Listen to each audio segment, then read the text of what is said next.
Congressman, it's good to see you again. We first met over a decade ago when I was serving in the administration, and that's when you had that storied past as the CEO, the president, the founder of the popular Viper car security system. And I used to be somebody. No, I think you still are, sir. What brought you to technology? And more importantly, what excited you about technology then and what excites you now? Well, you know, what brought me to technology in a big way was in the Army. I served at a research and development operation that was in California. It was called the Combat Developments Experimentation Command.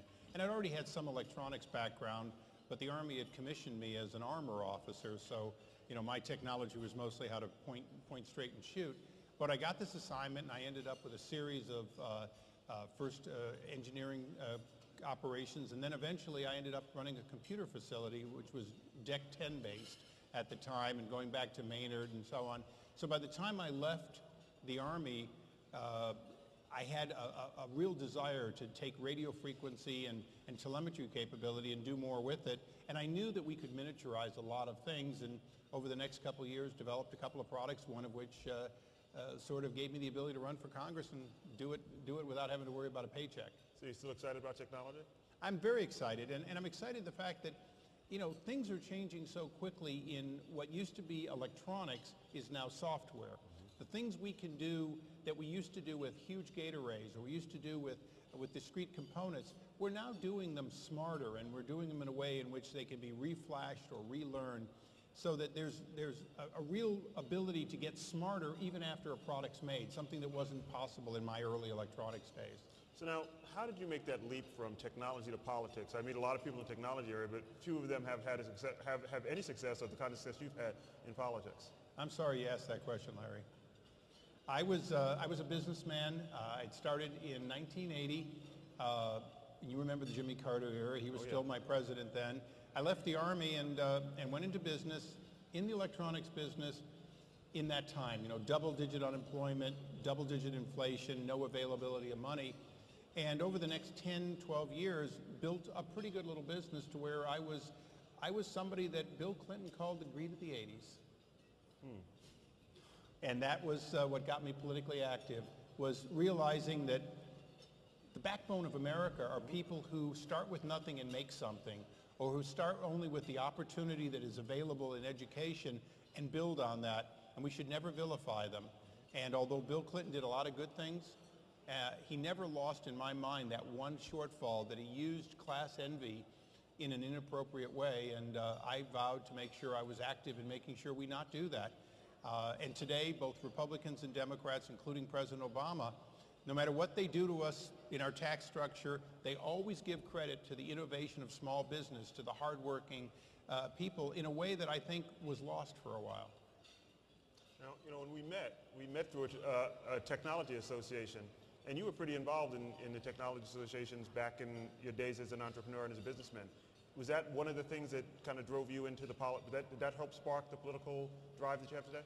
No, actually getting involved in the electronics industry associations, first with the Vehicle Security Association, and then the Mobile Electronics Association, then the Consumer Electronics Association as a division of the Electronic Industries Alliance, which is where I met Todd. And then in all the other things, through put them together, take them apart, all the things that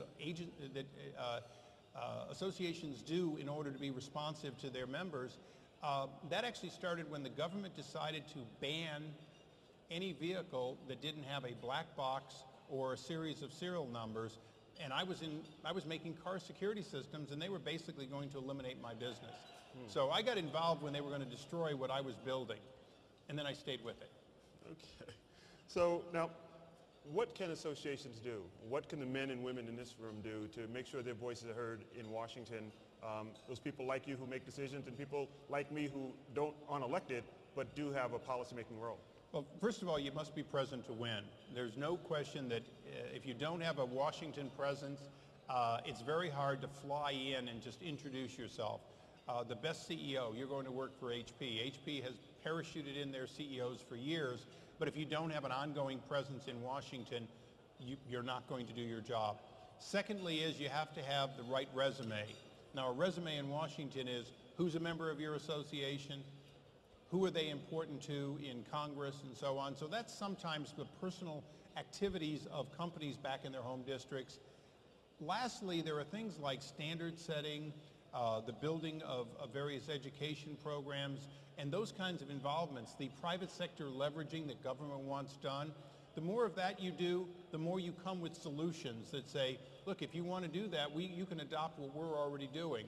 And having been with an association that did standard setting, I'll tell you, it was a real asset to say that,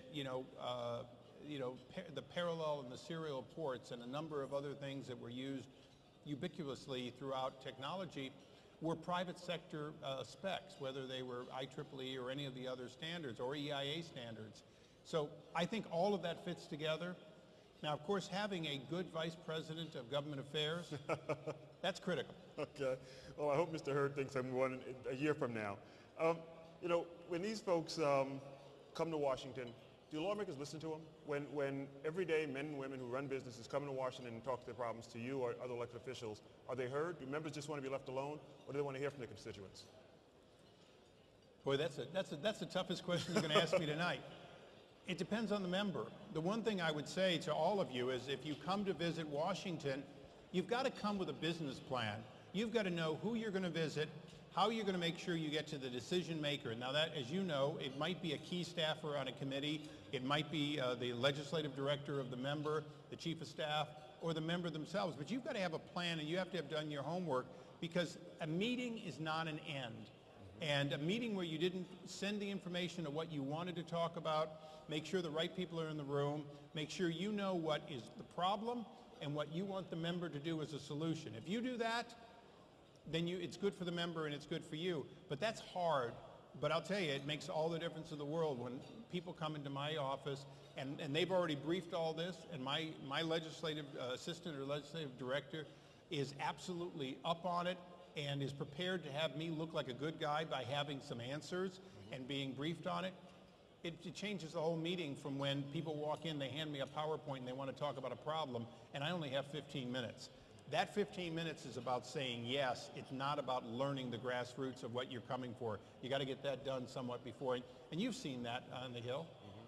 So, there's this, the iconic garage inventor, and whether it's a small business who creates something like the Viper, or Bill and Dave up in Mountain View starting Hewlett-Packard, one of the great things about America is that somebody with an idea can create a great company or a great idea, a great product. What's happening with regard to that thought in Washington? Is Washington still a place that sees the iconic garage inventor as something important, and in the policies we're implementing in Washington, consistent with that mythical, iconic garage inventor? Well, I'll go back to 1995 when Republicans took control. The first thing they were going to do was get rid of the Committee on Small Business. And the reason they were going to get rid of the Committee on Small Business is it's a junk committee. It has no authority. It doesn't really do anything for small business. But they decided they were afraid to do that because they had too many people who wanted to be chairman. Mm-hmm. And so rather than having someone who had been on the committee for years get told your committee's going away, they kept it. That really says a lot about it. Your familiarity with the Energy and Commerce Committee. Let's be honest. If we really care about small business, we need to have a small business subcommittee with its own staff on the Energy and Commerce Committee so they really can make a difference. We need to have a subcommittee on small business on Ways and Means. We need to show that we're staffed and organized to really take advantage of the emerging companies. As you know, on Ways and Means, the very large companies always get special treatment in major tax bills. And small business gets some public statement that probably turns out to be pretty worthless. It is a current problem, it is a historic problem, and if there's anything we need to change, it's actually putting our money and our staff where our mouth is on small business. So do you see policymakers doing anything meaningful for small businesses in the next several years, or are we just kind of drifting along in the status quo? We've been drifting for 35 years, and it is a problem. It is a Washington problem. Think about it. Out here we have a tremendous amount of small firms, 1 or 2 employees all the way up to some large companies, but a lot of them with 12 to 30 employees. Your trade association is by definition part of how you get heard as a small business. And one thing that I found, and I'm not trying to badmouth any other one, but if you join NFIB or some of the other groups or the chamber, they'll tell you they help small business. But small business has to be helped very specifically by somebody who knows the needs of that industry or business. So for me, I look at small businesses here and say you've got a better chance of getting heard through this association than you do through like the chamber and so on, that are all things to all people. But it's hard. It's very hard unless you can aggregate your numbers. So now, what are the other areas where folks like the members of CompTia can influence what policymakers are doing? What are the other areas that policymakers should be looking at that can help the men and women who comprise CompTia? Well, I think one of the biggest areas is the healthcare debate we have right now. You have a huge amount of entrepreneurial businesses, a lot of them small. They're hiring and training and building workforces, and in most cases they're finding it just about impossible to provide predictable, $8,500 healthcare packages, or hopefully a little less, but that meet the needs. So HP, where you'll soon be joining, they have all kinds of clout and ability to control healthcare costs, at least as compared to the companies out here. I think that companies like this need to say, we need the plan to work for us. We need to have what companies that we admire, that have good healthcare programs, we need to have that. That's first before you even get to any other part of the reform.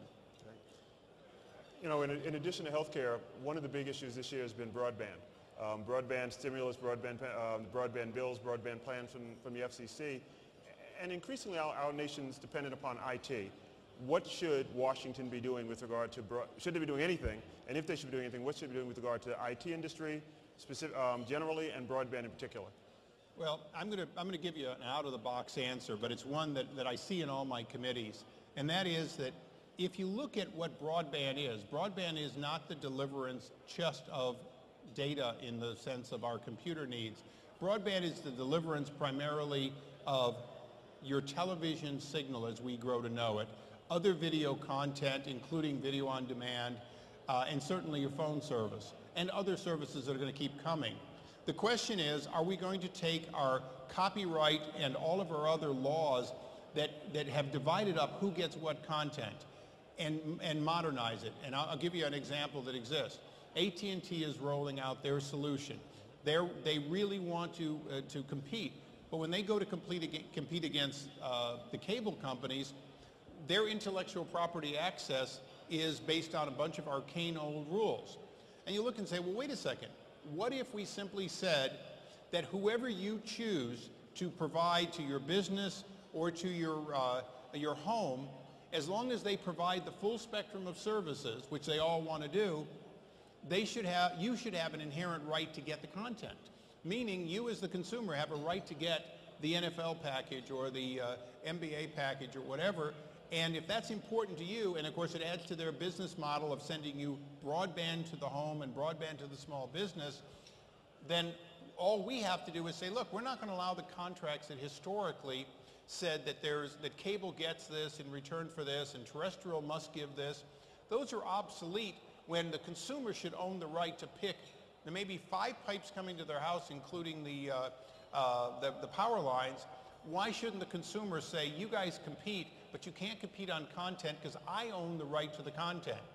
That's a change that would be huge, but if this young lady in the front row owned the right to all the content she wanted and then got to choose the carrier rather than the carrier negotiating and ultimately then having a monopoly, broadband deployment everywhere would be, can I deploy if I have all the tools? Right now, in many cases, they're trying to deploy with at least one arm tied behind their back. Is broadband deployment important for the nation? Do we have to do something, or is what we're doing now enough?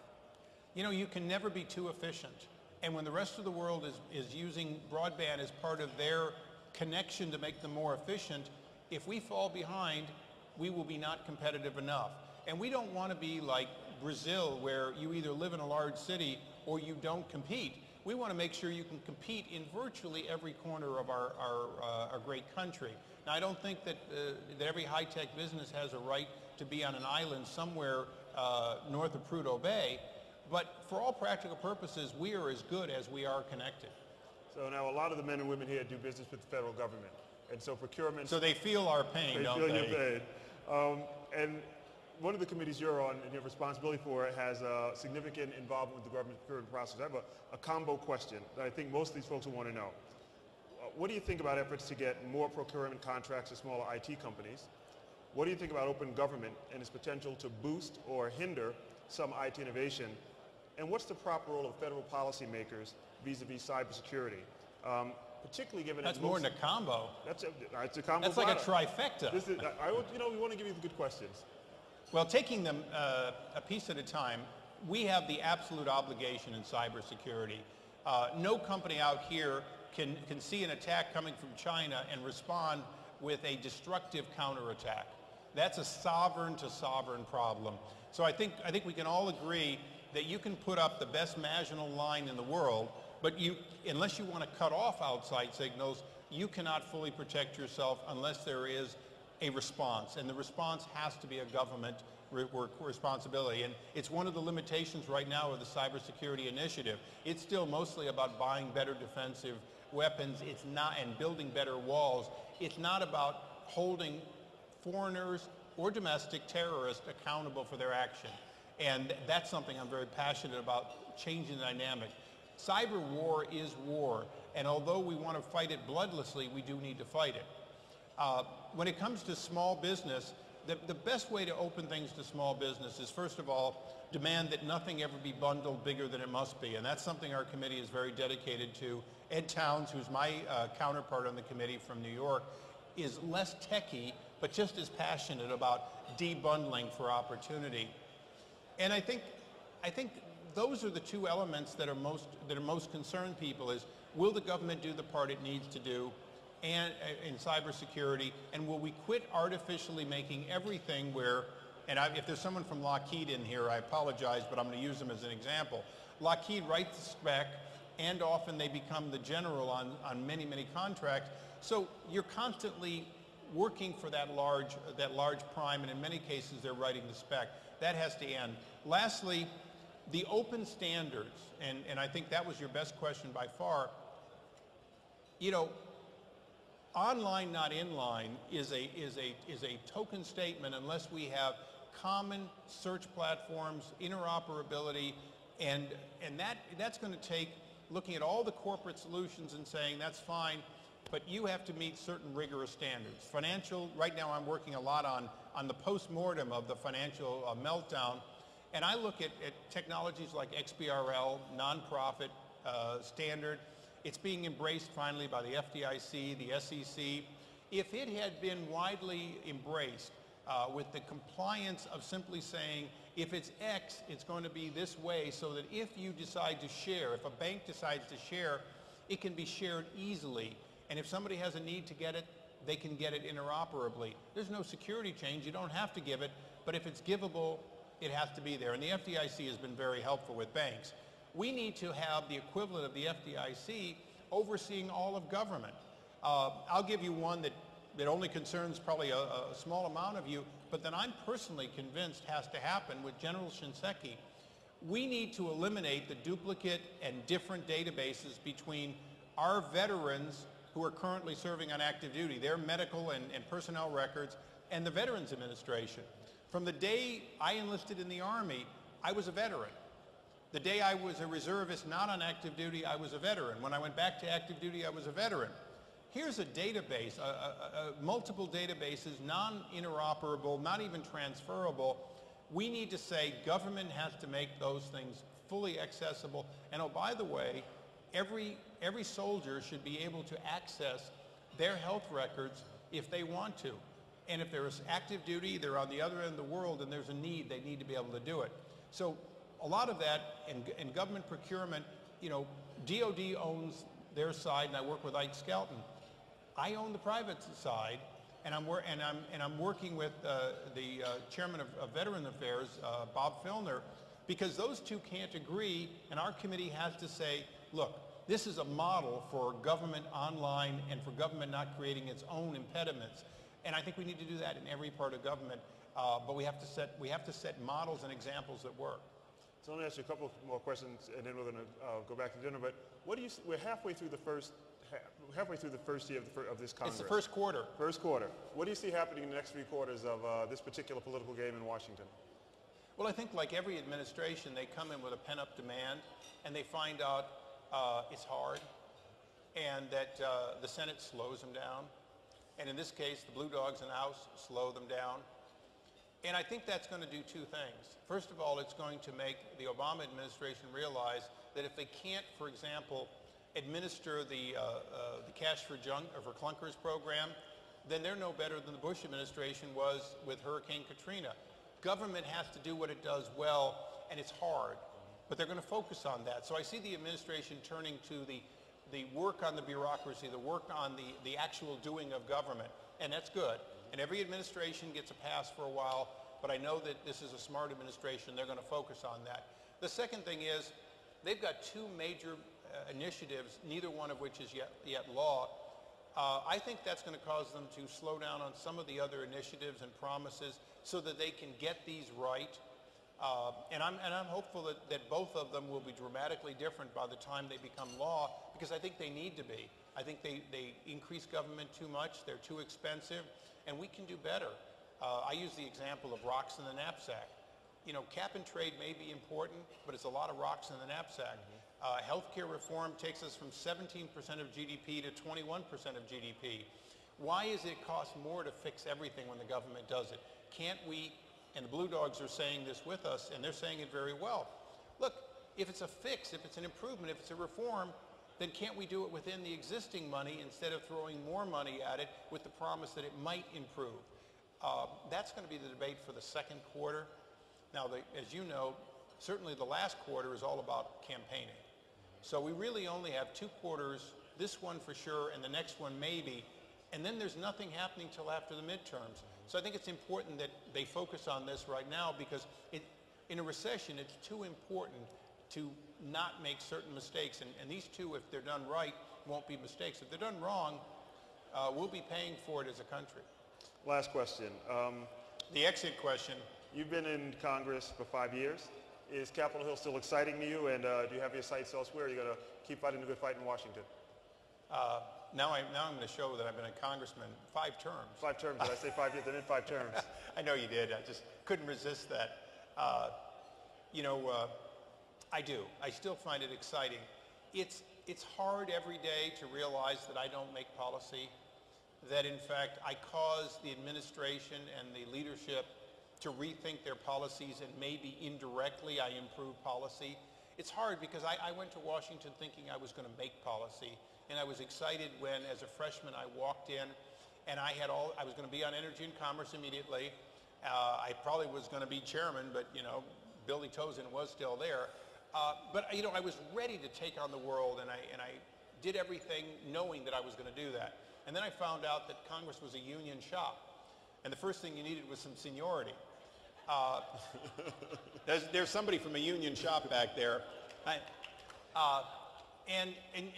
that seniority now looks less of a problem after 5 terms, but it was something I never got over. So when I ran for a slot where I had to bypass 8 people senior to me to get it, I must tell you, I decided either I'm going to do this, or if I can't do it, I'm not staying here 20 years trying to get to where I can run something again.